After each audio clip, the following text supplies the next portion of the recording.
Welcome to the Let's Talk Property with MFS podcast. MFS are a bridging loan and buy-to-let mortgage provider and not a financial advisors. The opinions expressed in this episode are personal to the host and guest and may not reflect the views of MFS. Hello and welcome to another episode of Let's Talk Property with MFS, the podcast that covers all things properties. And today I have Nik Mair from London Mortgage Solutions here with us. Where did it all begin? How do you get into the property market and into the development side of things? So started the business back in 2017, predominantly as a one-man band. Okay. And then as time grew, obviously then I started to grow the business, obviously more introducers, etc. So started to grow the team.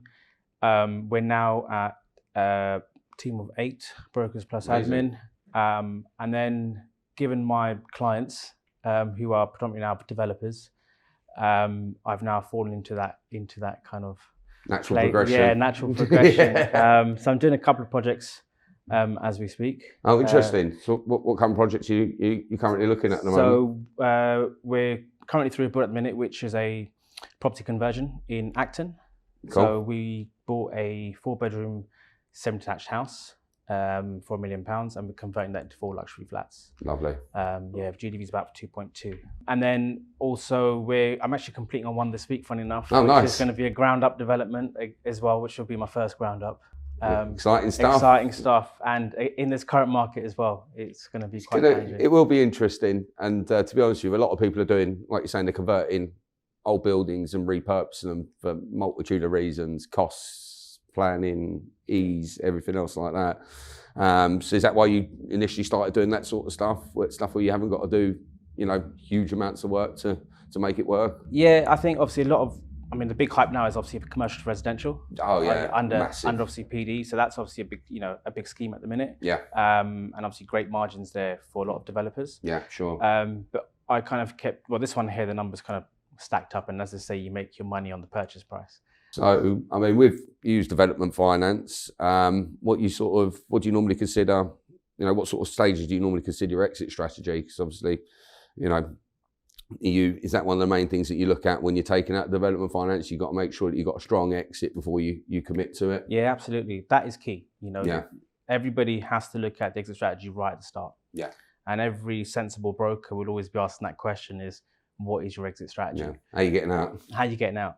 Because we all know that finance isn't cheap. Nope. And also we need to ensure that as a broker and as a lender, that the deal makes sense based on what their exit strategy is. Yeah. And things can change during the term of the facility as well. Yeah. And as we've seen as well, where interest rates have spiked this year alone, somebody who thought, okay, my plan A is to sell, may not be, because people can't afford to get a mortgage at 5-6%, whatever the rate may be. Yeah. So then they've got to look at potentially refinancing, but then can they refinance as well? Yeah. So these are things which one should always be considering. Yeah.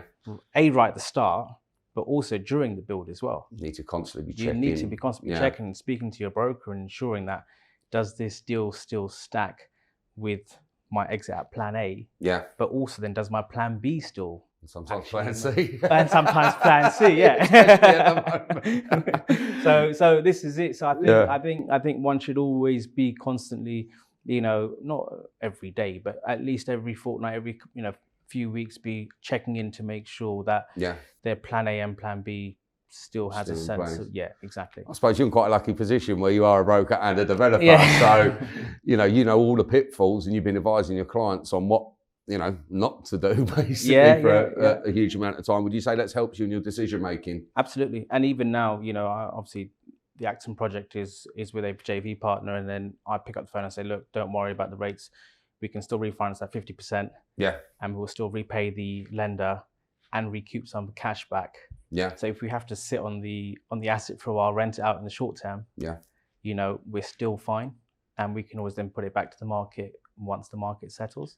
So again, that's, like I said, it's not every deal. Obviously, you're fortunate to be in that position, but that's where it's so paramount to buy at the correct price initially, and to ensure that, if you are going to go for planning yourself, is what we did, that you get planning for what your end goal is, because if you don't get the planning, again, you're leaving yourself short. So It just depends. There's so many variables at the minute, but like I said, it's about just making sure that what you initially set out is still, you stick to your plan, and yeah, because I think you've got to have that plan set out, haven't you? You've got to stick to it. Sometimes depending on market circumstances and everything else. And you mentioned there obviously the rising interest rates. We've got the cost of goods becoming even more expensive. I know I was speaking to a large developer the other day.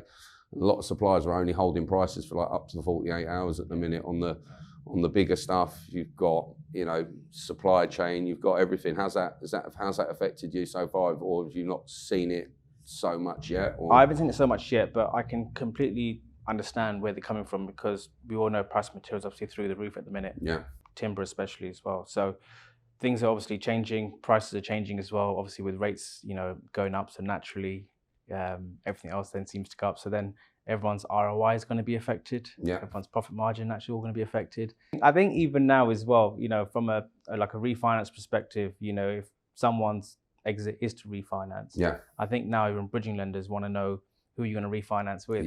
And that wasn't a question before. No. Because it would actually stack up quite comfortably. Because it's just. But now I think that the lenders are more aware that other lenders have different kind of stress testing. So now they're saying, okay, who are you going to exit with? And they may even do their due diligence and say, right, okay, does this lender, are they going to be able to offer the refinance facility to exit this particular deal? I think you're going to see a lot more of that as well. And I suppose it probably leads us quite nicely onto sort of developer exits. And from a lender's perspective, from what we're seeing a huge amount of developers at the moment we're seeing more development exit inquiries than we sort of ever have been previously, for the reasons you mentioned there a minute ago.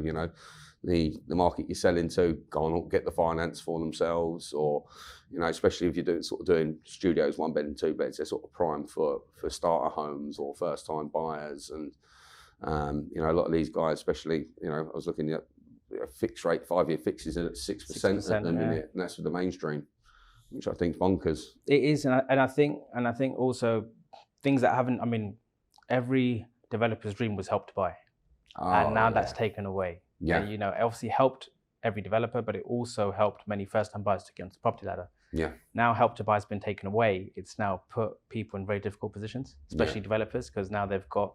It was a main selling point. It wasn't it? Absolutely, and it made a lot of sense with people that live in London as well. With a 40% equity loan. So it's unfortunate that that's no longer available, but this is why people would have been halfway through a build last year potentially with that in mind. But then it's been pulled under their feet, so to speak. To offload stuff, I saw that another major home builder's already had to pre-sold a load of stuff, to a large American corporate company that will then purchase and rent it. Again, because the first time buyers aren't there, so they might as well try and offload as much to one person, even if they're selling it at a discount. It's off their books and they're no longer paying interest. This is it. At that crazy rate, So you've seen a lot of your clients getting stuck on development loans at the moment and needing that bit of extra time while they sort of offload the properties? It could be multiple reasons. So one of my clients, had run out of funds because obviously the price of materials went through the roof. Others taken a bit longer to sell in the current market, so therefore we had to rebridge essentially, just to buy a bit more time, another 12 to 18 months. Obviously, it's still not cheap, but ultimately it's better than defaulting and then paying. God, So there are solutions, absolutely, and there are obviously products out there. Obviously, I know you guys offer a great product as well. So that in itself, has helped clients. And I always say, if someone feels like they're gonna not meet their deadline, maybe get in touch 6 months before, sooner rather than later. Get the ball rolling, start that conversation early for sure.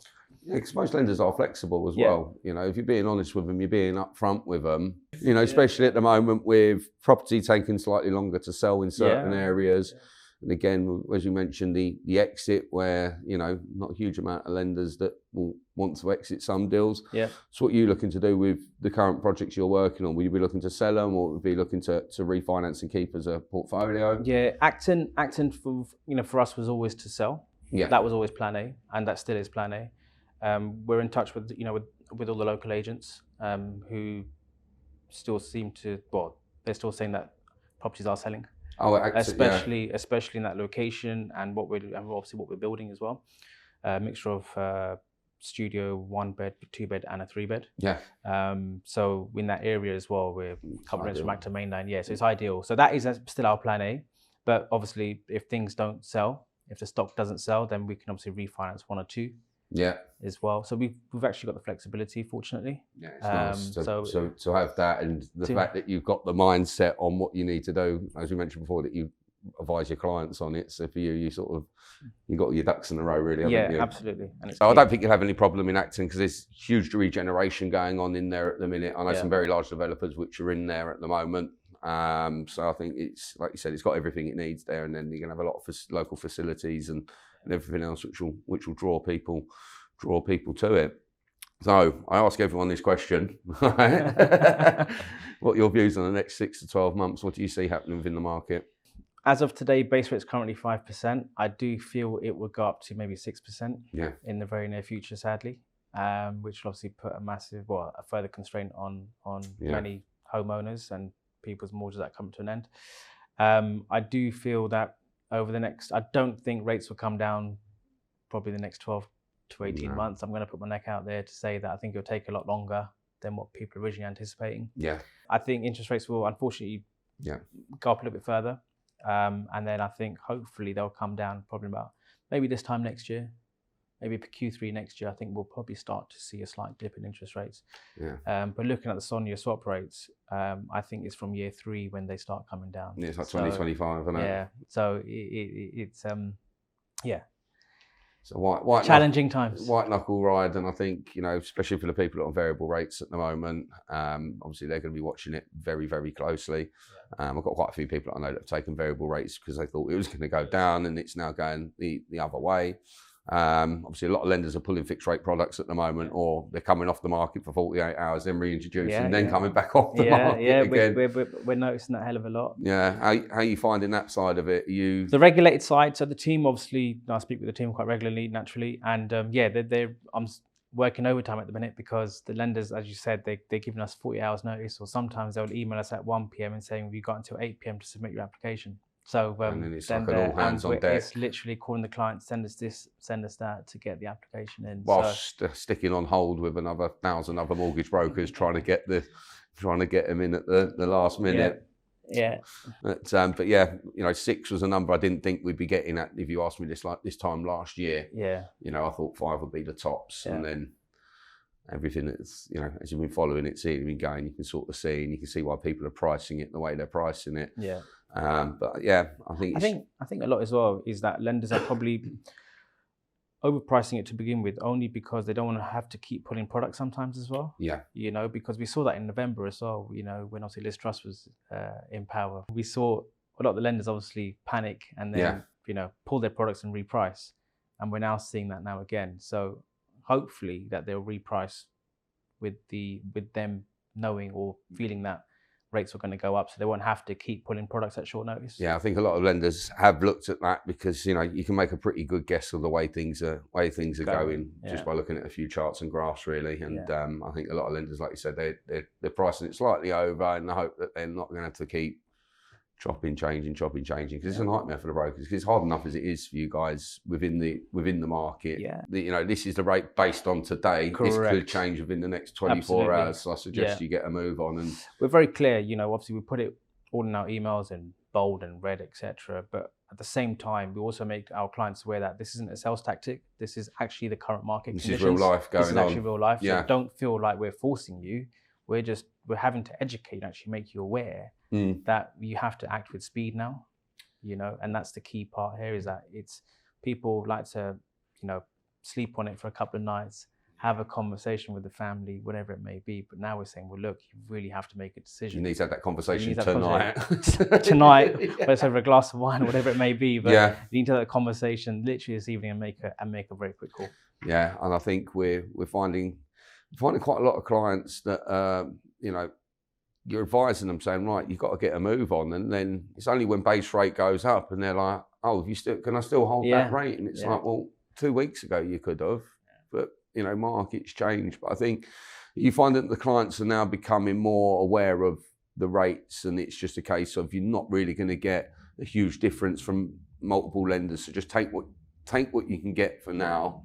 Yeah, I think obviously now there's obviously a lot more news about obviously mortgage rates. You know, if you people more switched on to it. People more switched on. People understand, okay, that this is what's happening in the current market, which obviously helps us naturally. You know, that kind of does half our job for us because they're not only hearing it from us, but they're also hearing it from a news presenter as well, or even friends, family, everyone that's going through it. It's always a hot topic in my house because a lot of our family are involved in property, have large portfolios and everything else like that. So it's a genuine conversation that we regularly have, and not just because we're all in property, but because it's it affects everyone's lives now. Absolutely. We done one refinance for someone who their mortgage payment's gone up, I think £800 a month.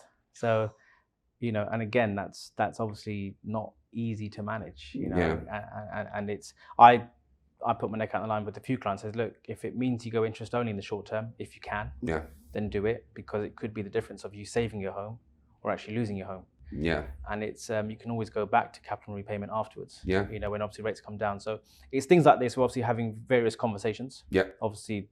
Having pure interest only is subject to lender criteria naturally. Yeah, of course. With loan to value and income, etc. But it's an option. Yeah. And I think lenders now are a bit more open to that, and they're a bit more flexible. And we've seen some of the criteria changes where they're a bit more lenient now towards that as well. So I think they're fully aware that people are in a bit of a pickle. And they're trying to help out where they can. And I think you've got to do that, because at the end of the day, the repossession process, nobody wins. It's expensive, it's costly, especially when you're talking about people's main residence. And I think it's good that a lot of lenders will now be willing to say, look, cover the interest for the interim. It gives them time to sort of save some money effectively and sort of get a pot of money together. Because a lot of people's savings are going to cover normal cost of living. But I mean, it's an interesting, like you said, interesting 12 to 18 months ahead of us. But, I always love speaking to people like yourself that are not only assisting people within the market, but you're doing it yourself. But yeah, before we wrap up, just want to ask you one final question. Obviously, there's going to be some new developers coming in the market. What sort of advice and integral things should they be looking at when they're looking at a project or when they're looking to move into this market? In this current climate, I'll definitely say make sure you are very conservative with your numbers. Yeah. That's number one. Whether if you're looking at a GDV, maybe knock off 10% of what you've been told potentially, because no doubt the valuer may be even be doing the same thing. Yeah. They may be told to obviously, especially down values at the moment. There's a lot of that going on. So I would always say is you need to get your numbers right from day one. We all know that. Yeah. But things you've got to look out for is if you're buying something with planning, that's obviously a lot easier because the surveyor can go out and value accordingly. Yeah. But again, you want to reduce or knock off 10% of the GDV that you've been told. Yeah. Again, if your build cost, you want to make sure you have enough of a contingency fund there, naturally, because of price of materials. And then we talked about exit strategies. Yeah. So again, exit strategies, if you have a plan A, great, which is, it might be to sell, but also look at potentially refinancing. In this current climate, I'll say to my clients, if you are going to refinance, cap it at maybe 50 to 60% loan to value. Yeah. I think that's going to be the most sensible approach. And I think you'll probably find most lenders, you'll probably meet the stress testing at about 60% loan to value. 60% seems to be the magic number amongst most lenders at the moment. So I think so definitely base any projects and numbers, base it on those numbers for refinance purposes. Sound advice. And if you're looking to sell, then make sure you have enough term in the facility where it's on the market, or you market it a little bit sooner. Yeah. Because things take longer. Start selling it once you build it. Yeah, this is it. When you knock your first ball, put it on the market, stick the brochure up or something, and then off you go. But yeah, like I said, obviously, as you've mentioned, we touched on it before, is that properties are taking longer to sell. So just obviously bear that in mind as well in the current market. So I just want to say massive thank you for coming on today. And if you'd just like to let everyone know how they can find you, what social platforms you on, anything like that. So where can people find you if they want to look you up? Sure. So we're on Instagram, number one. So it's London_mortgage_solutions. Amazing. That's our Instagram handle. Website, londonmortgagesolutions.co.uk. But yeah, you can just Google us. I'm sure you'll find us. We've got over 200 Trustpilot reviews, so that should Amazing. probably give people a fair bit of background as to how we operate as a company. But yeah, feel free to get in touch. Happy to help. Amazing. Well, look, thanks again for coming on today. It's been amazing talking to you. Likewise. Cheers. Cheers.